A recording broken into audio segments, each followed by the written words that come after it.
Glórias a Deus. Amém, irmãos? Diz assim a palavra do Senhor. E eles foram a um lugar chamado Getsêmani. E ele disse aos seus discípulos: sentai-vos aqui enquanto eu oro. E ele tomou consigo Pedro, Tiago e João. E começou a ficar espantado e profundamente abatido. E disse-lhes: a minha alma está profundamente triste até a morte. Ficai aqui e vigiai. E indo ele um pouco mais adiante, prostou-se em terra e orou, para que, se fosse possível, passasse dele aquela hora. E ele disse: Abba, Pai, todas as coisas te são possíveis. Afasta de mim este cálice. Todavia não seja como eu quero, mas como tu queres. E ele, voltando, encontrou-os dormindo e disse a Pedro: Simão, tu dormes? Não podes vigiar uma hora? Vigiai e orai para que não entreis em tentação. O espírito, na verdade, está pronto, mas a carne é fraca. E retirou-se de novo e orou, dizendo as mesmas palavras. E retornando, encontrou-os outra vez do adormecido, porque os seus olhos estavam pesados, e não souberam o que lhe responder. E ele volta pela terceira vez e disse-lhe: dormi ainda e descansai. Basta, é chegada a hora, e eis que o Filho do Homem é traído pelas mãos dos pecadores. Levantai-vos e vamos, eis que é chegado aquele que me trai. Amém, irmãos? Glórias a Deus. Eu confesso que essa palavra é uma palavra bem conhecida dos irmãos, e eu estava em casa orando, e veio essa passagem ao meu coração nessa noite, né, para estar ministrando. E eu falei com Deus, e nós que conhecemos, né, nós que temos um pouco do entendimento do que essa passagem significa, que Jesus está ali na ceia com os discípulos ceando. A Bíblia diz que era a época da festa da Páscoa, né? E Jesus está ceando e ele se retira da ceia para ir ao Monte das Oliveiras, e ele chega a um lugar chamado Getsêmani, né? Eu escolhi a narrativa do evangelista Marcos, porque ela é uma narrativa mais completa, né, da passagem de Jesus pelo Getsêmani. Porque João vai mencionar que Jesus está no jardim, Lucas menciona também, mas não menciona Getsêmani. Mateus também menciona, mas ele menciona também de forma um pouco assim, mais, né, por cima. Mas Marcos, ele tem uma narrativa mais profunda ali de Jesus no Getsêmani. Porque é preciso nós entendermos o que significa Getsêmani. Quando ele chega no Monte das Oliveiras, a Bíblia diz que tinha um lugar chamado Getsêmani. Get significa prensa, Sêmani significa azeite, ou seja, prensa de azeite. Jesus sai da ceia, a Bíblia diz que Jesus estava na ceia, com os discípulos ali ceando, cantando um salmo. A Bíblia diz que naquele momento ali, de compartilhamento com os discípulos, um deles levanta para Jesus, Judas, e diz assim: Senhor, quem é que te trai? Porque naquele momento Jesus falou: vocês estão sentados aqui ceando, é um momento muito bom, é um momento muito lindo. A Bíblia menciona ali que eles cantam salmos, louvando a Deus naquele momento, e ceando. E ali Jesus falou assim, que um que estava ali sentado com ele haveria de trair. E a Bíblia diz então que Judas imediatamente pergunta: Senhor, será que é eu que vou te trair? E Jesus falou assim: assim você declaraste. E a Bíblia diz que imediatamente Judas sai a entregar a Jesus. Os irmãos conhecem a história, mas eu quero para que você entenda o que o Senhor quer falar com você nessa noite. A Bíblia diz que Jesus sai dali, então Judas sai dali e vai trair Jesus, entregar Jesus. Então Jesus sai e vai para o Monte das Oliveiras, mas a Bíblia diz que ele não vai com todos os discípulos. Ele chama Pedro, Tiago e João. E quando ele entra no Getsêmani, a Bíblia diz que Jesus os convida a orar. E como Getsêmani significa prensa de azeite, eu entendo que Jesus ele entra no Getsêmani para ser prensado. A Bíblia diz no livro de Isaías, o profeta messiânico, no capítulo 53, todo o capítulo 53 do profeta Isaías, você vai ver fazendo menção dessa passagem, a partir do momento da ceia até o momento na cruz do Calvário. Você vai ver Jesus, ele representando Jesus como? Ele foi moído pelas nossas transgressões. O que era a prensa de azeite, irmãos? Quando a gente estudou a palavra de Deus lá atrás, a gente estudou sobre a prensa de azeite. Eu nunca fui em Israel, o pastor Vanderlei foi. Mas quem teve a oportunidade de ver a prensa de azeite, eram pedras grandes, onde eram colocadas as azeitonas, e ali era moído e prensado para extrair o azeite. Aleluia, glórias a Deus. E Jesus, quando ele entra no Getsemane, ele entra ali literalmente para ser prensado, moído pelo meu e pelo teu pecado. E o azeite naquela época, irmão, ele tinha vários segmentos. Mas ali quando era prensado, feito todo o processo da retirada, da extração do azeite, eles passavam por alguns processos. Então tinha algumas variedades de azeite. O primeiro azeite, aquele que era puro, aquele que era extraído, ele é levado ao templo, para as pessoas serem ungidas pelo aquele azeite. E eu entendo que Jesus, quando ele está no Getsemane, ele é o óleo puro sobre as nossas vidas. Porque dali se extrai o óleo para o alimento. E João vai dizer, ele é o pão vivo que desceu do céu. Ali na prensa de azeite é extraído o azeite para a iluminação. A Bíblia diz que João também vai escrever em 1 João capítulo 1, versículo de número 7. Se andarmos na luz como ele andou, assim ele nos purifica de todo pecado.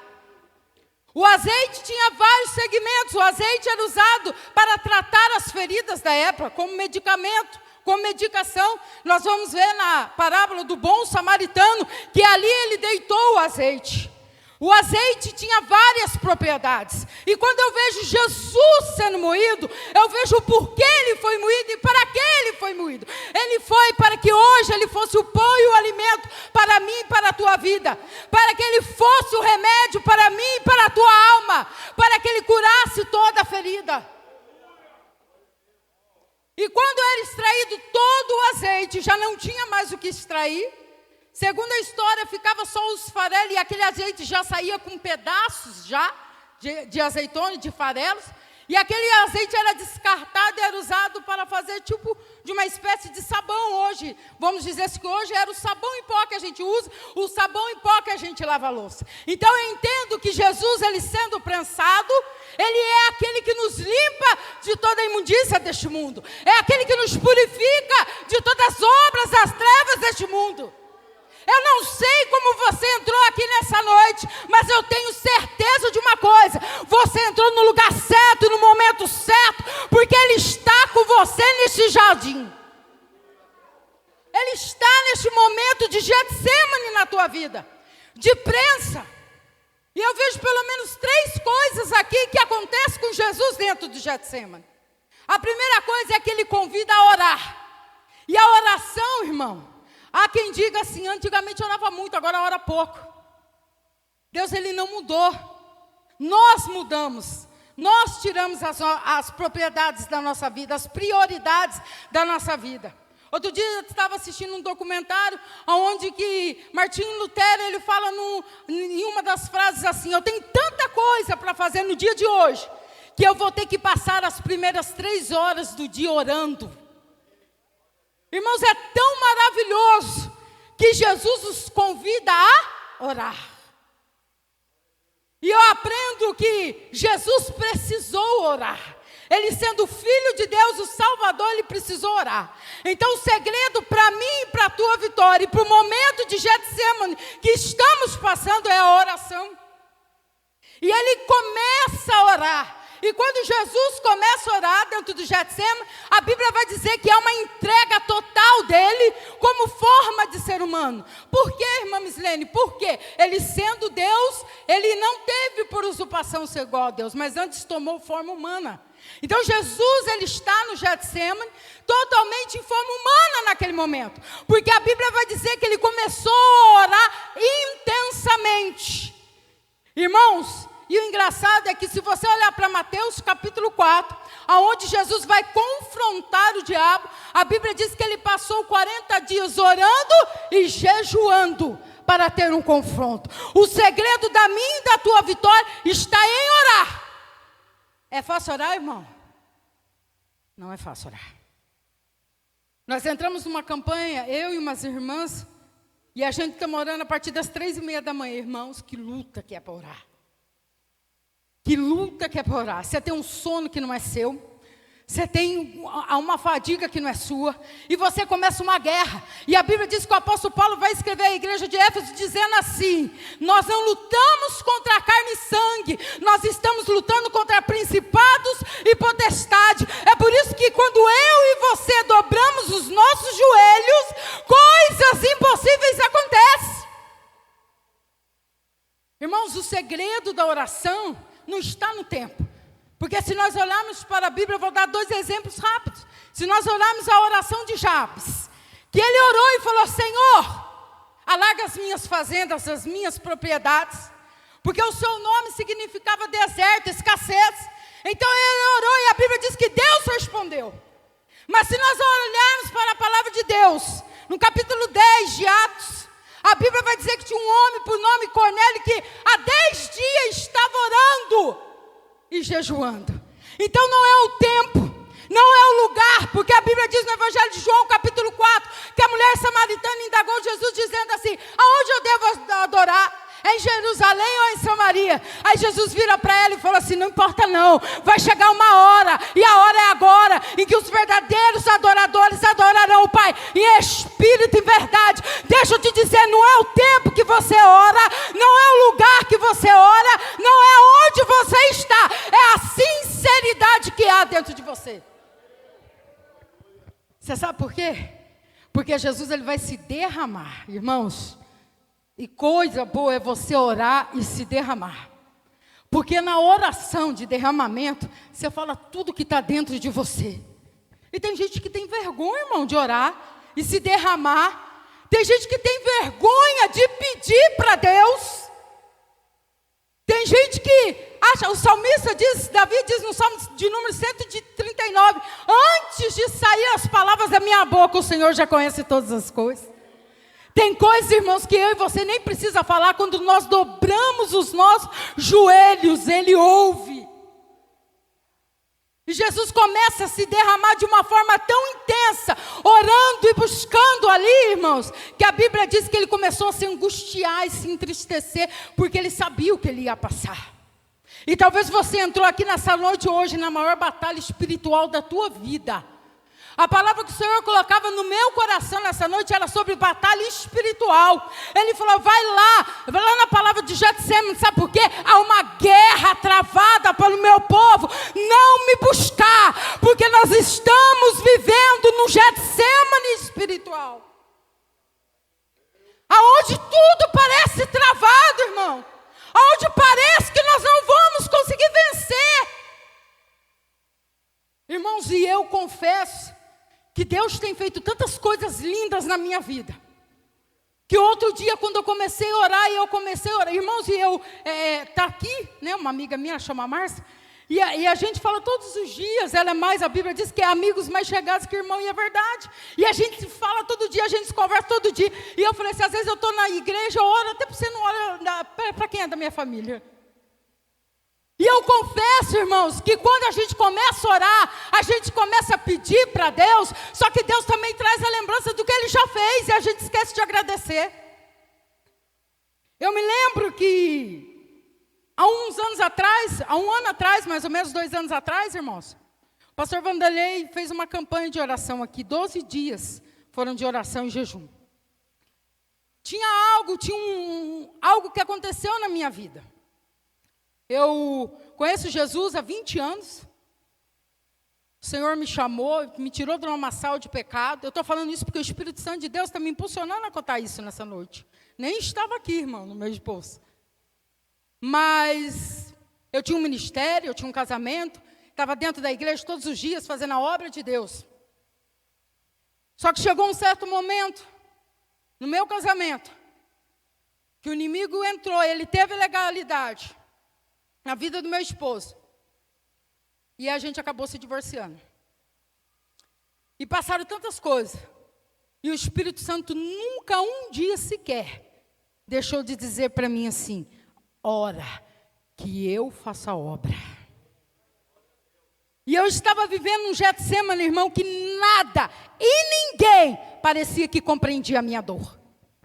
Quando Jesus começa a orar aqui, a Bíblia vai dizer, Lucas não era testemunho ocular do ministério de Jesus, mas ele era médico.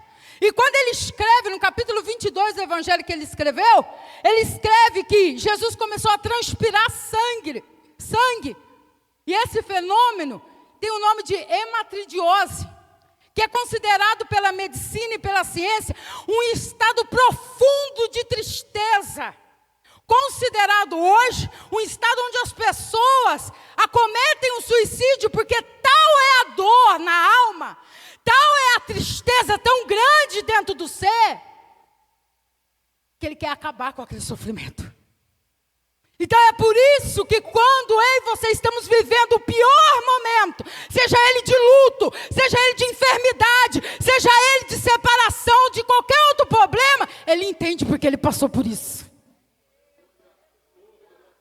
E eu me lembro que eu estava vivendo o maior Getsemane da minha vida. Irmão, e coisa triste é quando você não obedece aquilo que Deus fala. E Deus falou assim para mim, assim, espera que eu vou trabalhar. Mas crente quer esperar, irmãos? Crente quer esperar? Sabe qual é a maior prova do crente? Não é alcançar a vitória, é saber esperar. Esperei com paciência no Senhor. Esperar é o segredo da vitória. Irmãos, e passei por uma luta, uma prova. E quando eu estava nessa campanha, há um ano atrás, 1 ano e meio, vai fazer 2 anos esse ano dessa campanha, eu me lembro que eu peguei a foto, onde estava eu, as minhas 2 filhas e o meu ex-marido. Eu divorciei, irmão, divorciei de divorciar. Assinei o papel, tudo. E tem endereço certo para aquilo que eu estou falando aqui nessa noite. E eu estava vivendo o pior momento. Eu me lembro que eu dobrei o meu joelho. Aqui dentro da igreja, comecei a orar. E quando eu vi, irmão, estava todo molhado o chão. E eu ouvi o Espírito Santo dizendo assim para mim: hoje eu estou tocando lá, porque você está derramando a tua alma hoje. Se você tivesse me ouvido lá atrás, o milagre já tinha sido feito. Sabe o que Deus está dizendo para você? Não tome atitude precipitada. Deus vai fazer um milagre na tua história, na tua casa, na tua família, no teu trabalho, na tua saúde, no teu ministério. Não tome atitude precipitada. Irmãos, eu sofri tanto que chegou um dia que eu fiz, Senhor, me mata. Porque eu não quero mais viver.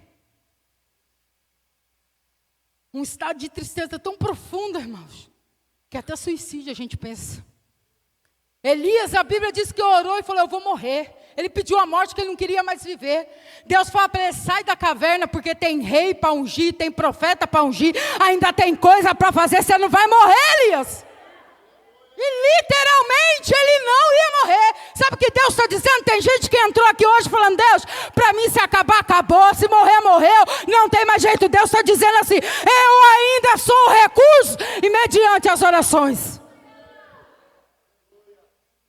Irmãos, e eu me lembro claramente quem estava na campanha. O pastor Vanderlei foi para lá, foi para cá, veio para lá e veio para cá. Ele levantou a mão e falou assim: Deus está visitando uma pessoa em outro estado.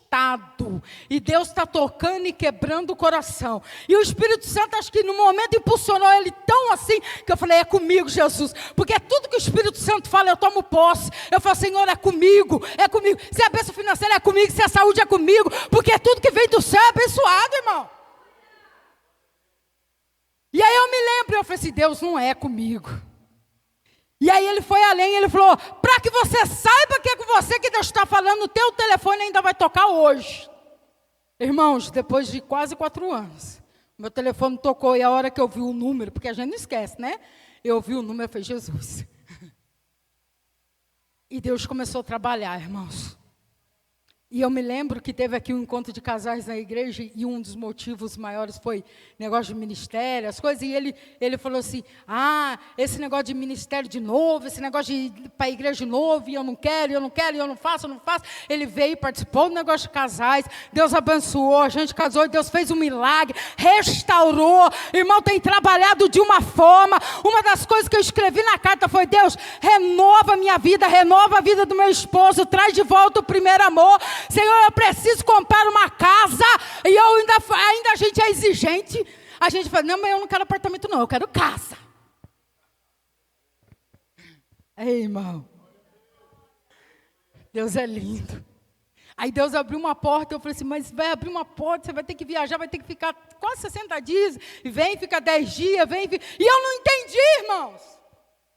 E eu falei, Jesus, agora que Ele está indo de volta, agora que Ele está buscando de volta, agora que o Senhor está fazendo a obra de volta. Mas, Senhor, irmão, não queira questionar o que Deus está fazendo. Getsêmani é lugar de receber consolo de Deus.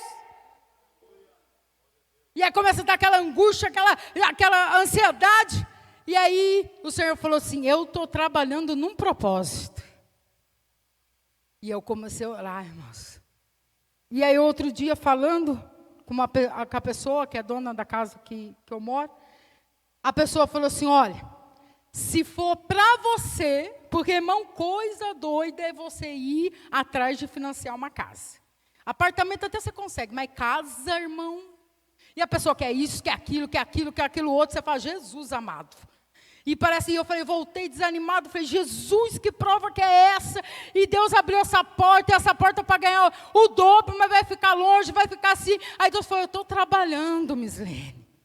Aí a pessoa que é dona da casa falou assim para mim assim, faz o seguinte, se for para você, você me dá uma entrada X, e eu parcelo assim.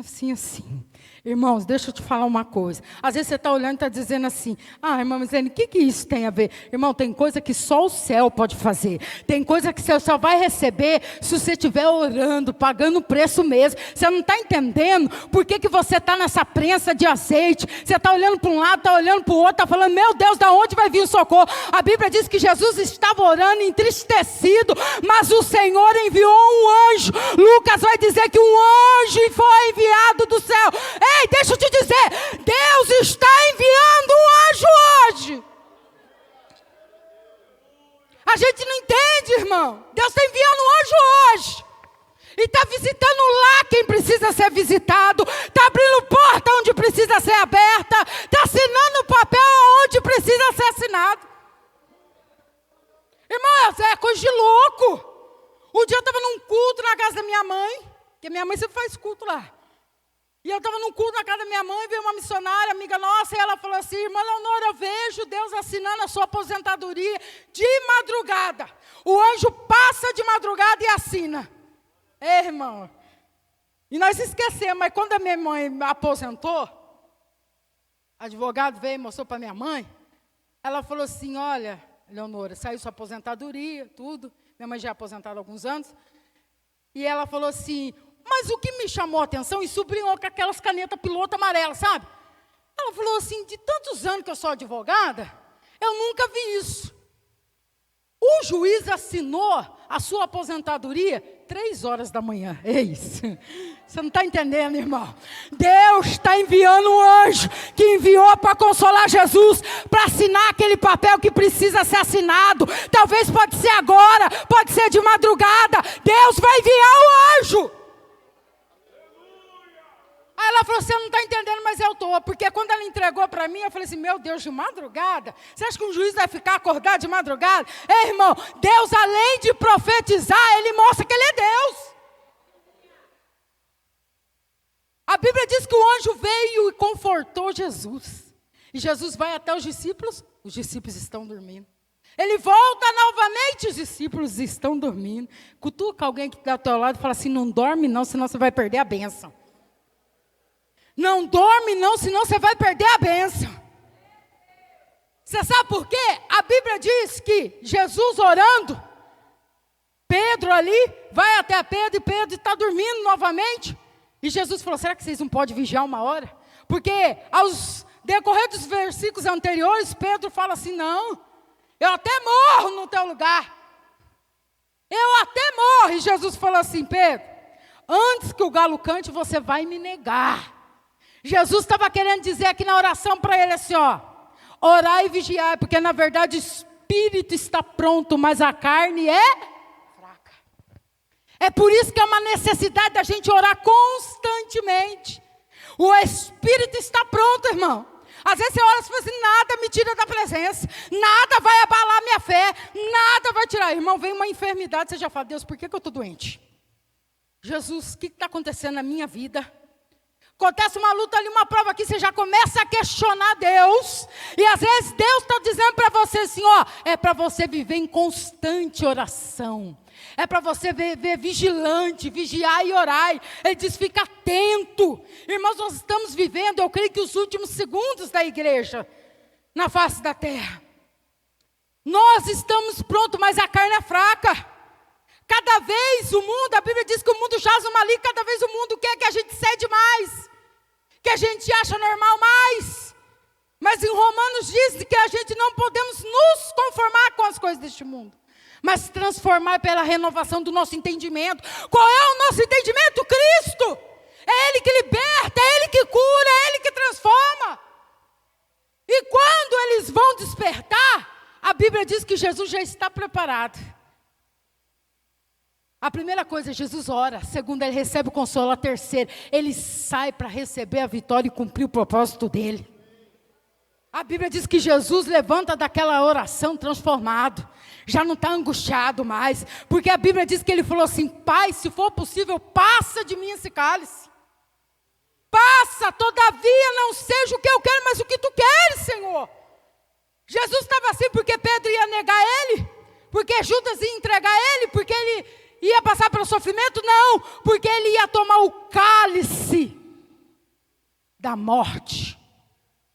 Ele ia sofrer de uma vez só todos os nossos pecados, todas as nossas dores. É por isso que Jesus estava angustiado. Ele falou: se possível, passa de mim. Muitas vezes eu e você não fala isso? Deus, se eu passar isso, tudo bem, mas se eu passar aquilo, irmão, é naquilo que a gente fala. Jó diz assim: o que eu mais temia me aconteceu. E muitas vezes nós não entendemos, e talvez você entrou aqui hoje pensando assim: Senhor, por que essa dificuldade na minha vida? Jesus manda te dizer: estou te preparando para uma grande vitória. Quando os soldados chegam para prender Jesus, a Bíblia diz que Jesus já estava de pé, preparado. E quem está preparado está atento a receber a vitória. Irmão, você está preparado para receber a maior vitória da sua vida nesse ano? Você está preparado para receber a maior vitória da sua vida neste ano? Não, irmão, você não entendeu. Aquilo que você acha que é impossível, pensa em algo impossível. Impossível. Pensa em algo assim: meu Deus, é impossível de acontecer. Pensa aí. Você acha que Deus não é capaz de fazer? Sabe o que Ele está dizendo para mim, para você nessa noite? Eu vou fazer o impossível. O possível você já fez. O possível o banco já fez, o advogado já fez, a medicina já fez. Eu vou fazer o que é impossível. Ou aquilo que você olha e fala: Senhor, não tem jeito, não tem saída, não tem como. Deus está nessa noite entregando vitórias. Mas tem que estar preparado, irmãos. A Bíblia diz que quando os soldados chegaram para prender Jesus, Pedro não tinha entendido nada. Percorreu o ministério de Jesus, pegou a espada, queria matar um já. Porque na hora que vier a prova, você tem que estar atento, irmão. Porque a nossa luta não é contra a carne. Pedro pegou a espada, já cortou a orelha de Jesus, pegou e falou: peraí, Pedro, você não está entendendo nada. Você não está entendendo nada. Eu não vim para trazer rebelião, eu não vim para matar ninguém, eu vim para trazer vida e vida com abundância. Sabe o que Jesus está dizendo para você nessa noite? Esteja preparado para viver o novo dele na tua história, na tua casa, na tua família, no teu casamento, no teu ministério, no teu trabalho. Esteja preparado. E há quem diga que Jesus estava ali sofrendo e agora ele vai para a cruz do Calvário. E há quem diga que Jesus vai para a cruz do Calvário e vai derrotado. Não, ele vai cumprir o propósito dele. Era o propósito dele. Sabe o que Deus está dizendo? Deus vai cumprir os propósitos dele sobre a tua vida. Por mais dificultoso que esteja a tua história. Por mais terrível que esteja o teu momento, que a prensa está assim, fala, irmã Mislene, mas não tem mais onde prensar azeitona, não tem como mais extrair nada, porque eu já fui sugada, eu já fui humilhada, olha, eu já passei tanta coisa na minha vida. Deus está dizendo assim, depois do Getsemane tem cruz, e cruz não significa morte, cruz na minha e na tua vida significa vitória, porque Ele venceu tudo na cruz do Calvário. E só quem está junto à cruz recebe vitória, irmãos. A Bíblia diz no Evangelho, segundo a narrativa de João, capítulo 19, lá no versículo de número 24, 25, se eu não me engano, que Jesus, Ele multiplicou o pão de milhares, de 5.000 pessoas, curou várias pessoas, mas junto à cruz estava só Maria, mãe de Jesus, Maria Madalena e João, discípulo amado. Sabe o que Ele está querendo dizer para você? Fica aos pés da cruz, tem vitória. Porque só quem fica aos pés da cruz vive o que ninguém viveu. Essa moça de loira, quando você entrou aqui, eu estava ali sentado, você entrou e sentou, você erga a sua mão. Sabe o que o Senhor falou para mim? Ela está vivendo um Getsemane. Não tem mais aonde ser prensado. Não tem mais aonde ser retirado. Eu via como uma perca, muitas coisas acontecendo, e você falou, Deus, eu não sei como eu vou agir nessa situação, eu não sei se eu coloco minha mão, eu não sei se tiro. E a hora que eu estava falando de casamento, de coisa, e Deus falava assim para mim, fala para ela que ela está vivendo um Getsemane, mas eu vou restaurar algo sobre a história dela, sobre a vida dela, sobre a casa dela, e você vai poder dizer assim, eu e a minha casa serviremos ao Senhor. Nem tudo que você perdeu, nem tudo que você falou, Deus, não tem jeito, está perdido. Deus está entrando hoje no teu Getsemane. Ele está entrando na tua história, moça. Ele vai modificar, Ele vai transformar, Ele vai libertar e curar as tuas feridas nessa noite. Você está entendendo nessa noite? Glória a Deus, que o Senhor nessa noite entrou no teu Getsemane para te dar vitória, para que você venha alcançar o impossível de Deus na tua vida, na tua história. O que é impossível para você nessa noite? Pense, Getsemane, irmão, é lugar de aprendizado, é lugar de ser prensado, mas de extrair o melhor que tem dentro de nós. O que é de melhor que está dentro de nós? Às vezes, irmãos, é com gemidos mesmo, é gemidos inexprimíveis, é palavras que não saem, é lágrimas que se derramam, mas Jesus faz. Porque Ele padeceu, Ele passou pelo Getsemane, mas Ele venceu. A Bíblia diz assim, no mundo tereis aflições, mas tem de bom ânimo, porque eu venci. Ele venceu. E eu quero fazer uma oração nessa noite. Se coloque de pé com a permissão do pastor. Aleluia. Você que entrou aqui hoje vivendo um Getsemane na tua vida. Um Getsemane. Irmã Mislene, eu estou vivendo um Getsemane na minha vida. Está doendo a minha alma, está doendo o meu coração. E eu queria que Deus cumprisse um propósito na minha vida. E eu queria orar por você nessa noite. Antes de eu estar aqui, Ele já estava aqui. Ele já sabia que você estaria aqui nessa noite para receber essa palavra e dizer assim, eu estou com você no Getsemane. E nessa noite eu estou enviando um anjo dentro da tua casa para trazer renovo, consolo, transformação e restauração. Eu quero orar por você, sai do teu lugar, em nome de Jesus. Aleluia, glória a Deus, aleluia.